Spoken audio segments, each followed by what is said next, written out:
All right, guys, what's going on? This is Brian, and we're going to talk about some rope flow today.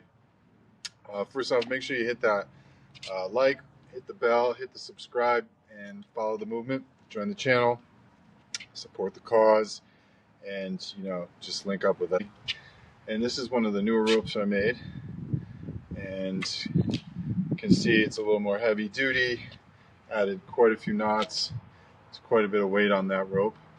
And again, you can make these just from your local hardware store, basically. So we got that rope.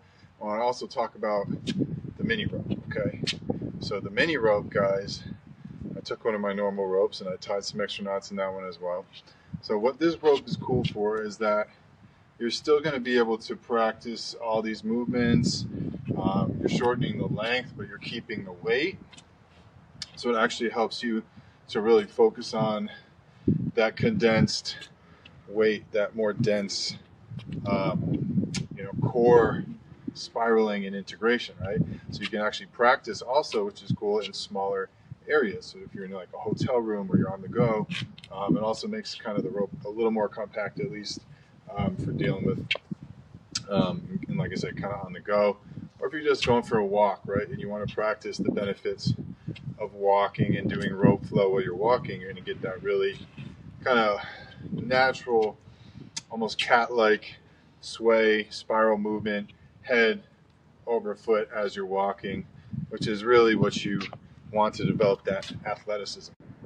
All right, so also what's great about these is that it's going to give you another opportunity to train in, I'm going to say, multiple planes of motion, but also really incorporating your legs.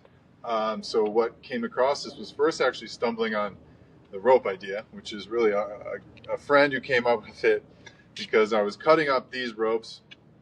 I had a little bit extra left, so I was like, oh, well, it's kind of too short, right? If I want to tie the handles, like I like them to have a little bit of weight, a little bit of extra tie on the handles so you can make adjustments. So I was like, oh, and it's a little frayed at the end, so I was just like, all right, I left it, right? And of course, my friend saw it and was like, oh, let me tie some knots into it. It was just sitting around, and lo and behold, I was like playing with it the next day, and kind of like just inside, where the ceiling's normal height. And I was like, oh, this is cool. I can easily maneuver. I can work inside. I can be in a small space, And then I started thinking, like, one of the other aspects of training with the longer rope was being able to do more kind of lower body engagement. So this is the solution to really help you guys build that core torque, that core spiral, right? This coil dynamics, as the WEC method kind of approaches it. I've always talked about the contralateral sling system. It's a tongue twister a bit.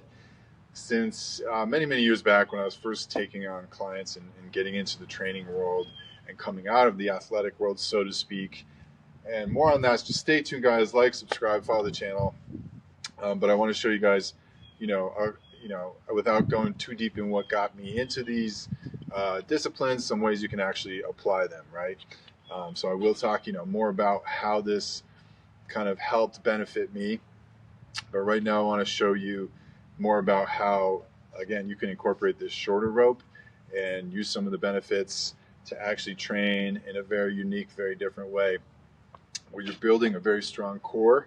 But for instance, you're going to see we're going to go into more of, like a wide sumo squat or squat position, or even like a horse stance type position, to build that lower body, especially the isometric strength, as well as kind of very slow, dynamic, engaged strength. So let's look at that, guys. Take a look, and like I said, show some support. Stay tuned. We're gonna have more information, exercises.